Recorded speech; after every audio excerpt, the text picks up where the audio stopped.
आपका खैर मकदम है 4TV न्यूज़ में। मैं हूं खुर्शीद आलम। तारीख़ी शहर बीजापुर, गुंबदों का शहर बीजापुर। आज हम यहां पर ठहरे हुए हैं। दक्षिण भारत का ये दूसरा ताजमहल यानी इब्राहिम रोज़ा, इसकी खूबसूरती के बारे में पूरी दुनिया में मशहूर है और इब्राहिम आदिल शाह सेकंड ने ये तामीर करवाया है। लेकिन आज हम यहाँ पर आने का मकसद है कि इसकी खूबसूरती में जो है तरह तरह के दाग नज़र आ रहे हैं। यानी आर्कियोलॉजिकल सर्वे ऑफ इंडिया के मातहत ये चलता है, इसकी निगरानी करते हैं। लेकिन यहाँ का हालात आप देखेंगे कि बारिश के कारण जो पानी बहता है और पानी बेसमेंट में जाता है और वो जो है इस जो है इब्राहिम रोज़े के जो फ्रेश में से पानी उबल रहा है और जो इसके मीनारे हैं, गुंबद हैं, इस पर जो है पौधे उगे हुए हैं और जगह जगह क्रैक्स नज़र आ रहे हैं। इसी को लेकर बीजापुर हेरिटेज के ज़िम्मेदारों ने हमें यहाँ कॉल करके बुलाया है और इसकी जानकारी भी दी है।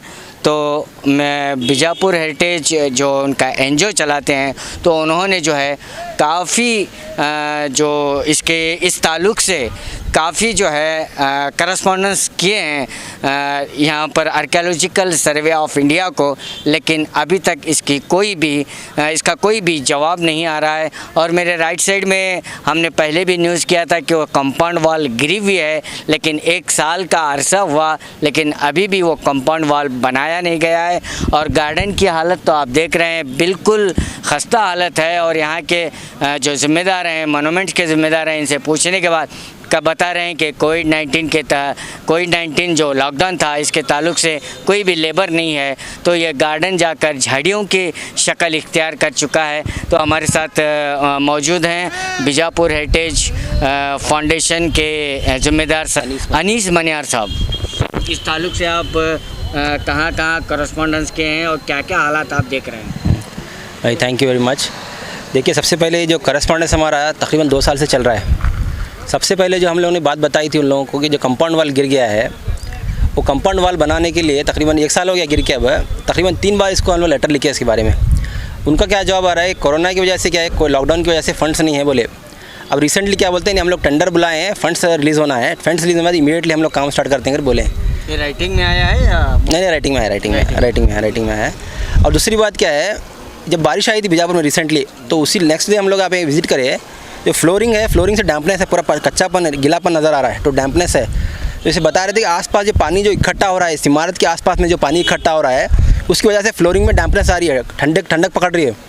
और जो ऊपर जो रूफ़ है, रूफ़ से आप देख रहे हैं जैसे सफ़ेद जो पानी से जब लीक होता है, जैसे सीपेज होती है, उसे सीपेज नज़र आ रहा है वहाँ पे, तो वो मसला है। तीसरी बात क्या है, ऊपर की जो छतरीज़ हैं नहीं, वो पूरे लूज़ हो चुके हैं, मतलब गिरने के स्टेज पे हैं ऑलरेडी। और वेजिटेशन 1 साल से वेजिटेशन रिमूव नहीं किए। ऊपर देखो, झाड़ देखो कितने उग गए हैं। तो बोलते एक तरफ से करते आ रहे हैं हम लोग, अब वो किए, अब ये किए, अब ये कि नेक्स्ट ये करने वाले हैं बोलते हैं। वेजिटेशन रिमूव करने के लिए 1 साल से बोलना पड़ता है क्या?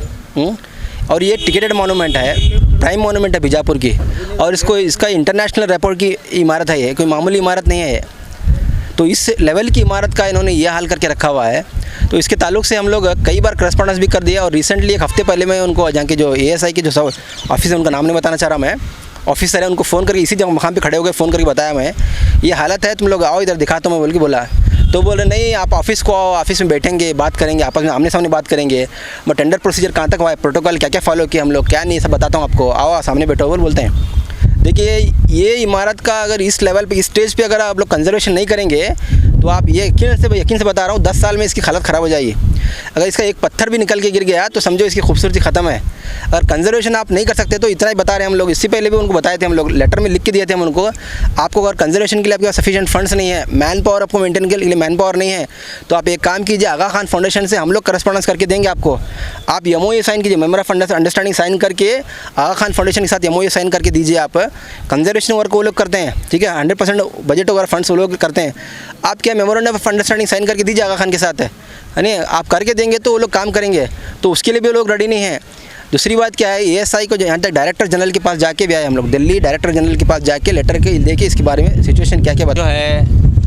ये जो बीजापुर हेरिटेज जो फाउंडेशन है, इसके ज़िम्मेदार हैं, तो ये इनके दिल में एक तड़फ है के इस ऐसे मोनूमेंट को बचाने की, तो वो जो है हमेशा भागदौड़ में लगे रहते हैं। यहाँ तक कि उन्होंने आगा फाउंडेशन का जो कोलैबोरेशन की भी बात की है। लेकिन ये यहाँ पर जो है ऐसे बहुत से इमारत हैं जो बीजापुर में खस्ता हालत में हैं। आर्कियोलॉजिकल सर्वे ऑफ इंडिया ना तो कुछ करती है, ना लोगों को करने की परमिशन देती है। आइए हमारे साथ जुड़े हुए हैं बीजापुर हेरिटेज फाउंडेशन के हमजा महबूब। पहली बात तो सभी को पता है ये डेक्कन का एक ताज है। अंदर है, तुम क्या करते हैं, बच्चे गद्दल करते हैं, कुछ भी करते हैं, तोड़ते हैं, फोड़ते हैं, तो देखने वाला कौन उधर? ना सीसीटीवी कैमरा है। कितने हैं सीसीटीवी कैमरा इधर बोलो? गिने तो भी एक दो भी नहीं है, सीसीटीवी कैमरा एक भी नहीं है। और इन्फॉर्मेशन बोर्ड है क्या इधर? चित्रदुर्गा को जाओ, बादामी, हम्पी को जाओ, 2-3 4-4 बोर्ड इन्फॉर्मेशन बोर्ड है। कौन बनाया, कब बनाया, वो चाहिए नहीं? एटलीस्ट क्या ब्लैंक है? ये डेक्कन का प्राइम मॉन्यूमेंट है, इसको पूरा ब्लैंक रखेंगे तुम्हें? इनको जब तक पॉलिटिकल प्रेशर नहीं आएगा ये लोग काम नहीं करेंगे। मैं बहुत सिरे से बोलता हूँ, पब्लिक नहीं जागेगी तो ऐसा गिर जाएगा ये। क्योंकि तो आज क्या है, अभी देखो अब बॉम्ब डिटेक्टर वो चाहिए क्या नहीं? अभी चेकिंग चाहिए नहीं, हर इंसान को चेक करना है। प्राइम मॉन्यूमेंट है तो बॉम्ब डिटेक्टर चाहिए। हम लोग 2 साल से बोल रहे हैं, हम लोग बोले हैं दिल्ली से आता है। अरे सेफ्टी क्या है ये? इधर सेफ्टी ही कुछ नहीं है। हाँ, ये क्या खेड़े का मॉन्यूमेंट है क्या? बहुत बड़ा और बड़ा हेरिटेज है ये लोगों को कुछ कदर ही नहीं ना। अभी देखो अंडरग्राउंड एक्चुअली ओपन करना है। अंडरग्राउंड जो हम लोग अभी जान बेगम पैलेस का अंडरग्राउंड है वो मकबरे, इधर भी करो, इधर भी ओपन करो। ये पूरा डेलीगेट्स बुलाओ, ये है जो डीजी के दिल्ली से तुम्हें एक डेलीगेट्स इन्वाइट करो, जो भी पॉलिटिशियन होंगे, डिपार्टमेंट होंगे, डीसी होंगे, कौन भी होंगे, उसको इन्वाइट करके पूरा सर्वे करो। उसके अंदर क्या क्या प्रॉब्लम्स है, ये क्यों नहीं ओपन हो सकता अंडरग्राउंड दिखाना जरूरी है पब्लिक को। क्यों नहीं दिखाया आज तक? और लाइटिंग क्यों नहीं है? तुम्हारे को बिल भरने का नहीं होता तो तुम लोग क्या बोलते हैं उसको, प्लेट लगाता ना, सोलर लगाओ, गोल गुम्बज को लगाओ, इसको लगाओ। दुनिया का रेवेन्यू आता है, नाइट भी रखो, टिकट रखो, इतना रेवेन्यू आता है, बीजापुर ग्रो होता है, रेवेन्यू ग्रो होता है, एम्प्लॉयमेंट भी क्रिएट होता है इधर। इतना सब कुछ भी मालूम है, कभी कुछ काम नहीं कर रहे बोले तो आप किसको बोलेंगे? हमें इतना फाइट कर रहे हैं फिर भी इग्नोर, पूरा इग्नोर करें। मेरा क्या ओपिनियन है, अभी देखो एग्जांपल है ये, तो आपको पता है कि कंपाउंड 1 साल बाद सभी को मालूम है। अभी रिसेंटली डीसी का कंपाउंड गिरा, जो झाड़ है ना कट करते थे, डीसी का कंपाउंड गिरा। 1 हफ्ते के अंदर नहीं बनाए तो देखो, मैं पब्लिक को बोलता हूँ, बीजापुर पब्लिक को, एक ही हफ्ते में बनाएंगे कंपाउंड उनका, डीसी का ऑफिस का कंपाउंड। लेकिन ये कंपाउंड 1 साल में अभी तक नहीं बनाते हैं वो लोग, ऐसा इग्नोर है। कोई आता ना, केयर करना है ना सभी लोग। हम सिर्फ है बीजापुर हेरिटेज फाउंडेशन इतना ही केयर करता क्या? पब्लिक को नहीं चाहिए क्या? पूरे बीजापुर लोगों को, आम को चाहिए, हिंदू मुस्लिम क्रिश्चियन को भी। इब्राहिम आदिल का मिसाल देखे नहीं, एक सेकुलर इंसान था, एक बहुत बड़ा ग्रेट एम्पायर था वो इब्राहिम आदिल शाह। और मोहम्मद आदिल शाह भी उतना ही था। इतना बड़ा एम्पायर बीजापुर का, डायनेस्टी नहीं बोल सकता मैं, इसको एम्पायर ही है। एक आदिल शाही बहुत बड़ा एम्पायर था। ये इस एशिया का सबसे बहुत ब्यूटीफुल सिटी है बीजापुर में, सबको बोला। अभी लोगों पढ़े नहीं ना, लोगों को पढ़े ना ठीक तरह से गैर लोगों को मालूम है। आड़े तिड़े दिल में क्या आता वो बोल देते हैं। अभी अरकेला है, अरकेला पूरा खाली करो, लाइटिंग लगाओ, फाउंटेन लगाओ, नाइट लाइटिंग लगा के अच्छा रेवेन्यू आता है उधर। कितना ब्यूटीफुल है अरकेला, सिटाडल बोलते हैं। अगर वो ओपन करे तो, अगर फाउंटेन डाल के लाइटिंग किया तो पूरा बहुत बड़ा एक लालबाग जैसा गार्डन बनाया तो उसको भी रेवेन्यू आता। अभी आप आर्कियोलॉजिकल सर्वे ऑफ इंडिया से क्या कहना चाहिए? जितना जल्दी होते उतना एक काम स्टार्ट होना। कुछ भी हम लोग कंप्लेंट करते हैं वो इमीडिएट, मतलब थोड़े दिन के तो बहुत जल्दी काम कंप्लीट होना हमारा एक इंटेंशन है। Thank you. अंदर की तरफ हम मौजूद हैं जब मस्जिद में, तो आप नीचे की तरफ देखते हैं पूरी सर्दी पकड़ी है।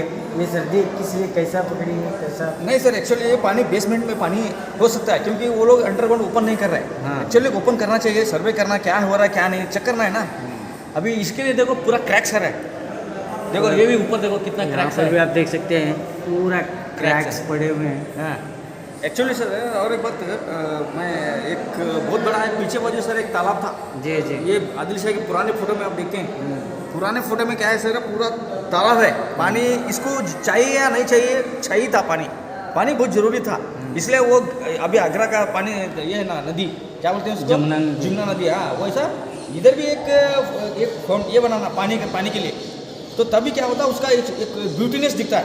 पानी में ऐसा का इब्राहिम रोज़ा का कैसा ताजमहल दिखता है, वैसा ये भी इब्राहिम रोज़ा। पानी तो यहाँ पर जहाँ जहाँ भी आर्कियोलॉजिकल मोनूमेंट्स हम देखते हैं तो हर मोनूमेंट्स के सामने जो एक हाउस बनाई जाती है, पानी की टैंकी बनाई जाती है, पहले से रिवाज है। और जहाँ जहाँ भी मोनूमेंट्स है वहाँ पर सामने जो है पानी का कुआं जो है ज़रूर होता है, क्योंकि उस पानी से जो है ये जो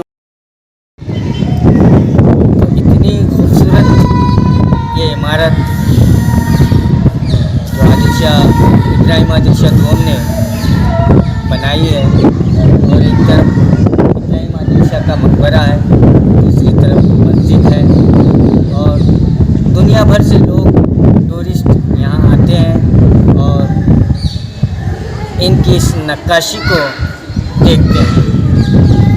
तो अगर ऐसा ही हालात रहे, ऐसे ही हालात चलते रहे, आर्कियोलॉजिकल सर्वे ऑफ इंडिया अगर ज़्यादा ध्यान इन मोनूमेंट्स पर नहीं दी तो आने वाली नस्ल सिर्फ तस्वीर में ये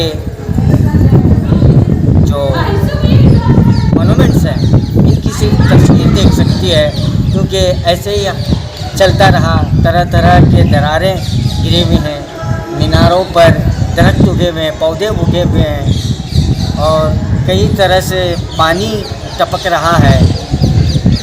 तो इन सब को देखकर ऐसा लगता है कि बहुत जल्द जो है ये इमारत खंडरात में तब्दील हो सकता है।